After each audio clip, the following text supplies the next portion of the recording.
Tapos eto, may girian pa kanina sina Smart at Nurk mga idol. May mga ganitong pahapyaw na lusot si Smart dyan para siguro maasar si Nurk.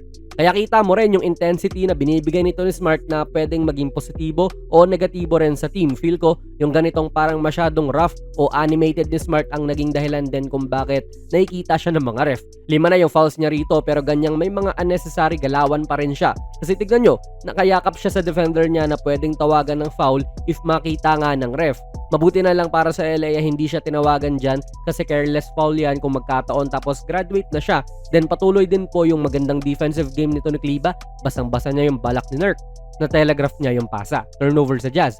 This time po, ayan, nasilip na si Smart and 1 possession lang ang pagitan mula sa moment na ito doon sa naunang clip. Nag-subtle na tulak tong si Smart dyan kay George kahit na ayun nga, unnecessary naman. Hindi niya kailangan manulak sa mga oras na ito kasi switch lang naman ang gagawin ng Lakers, di ba?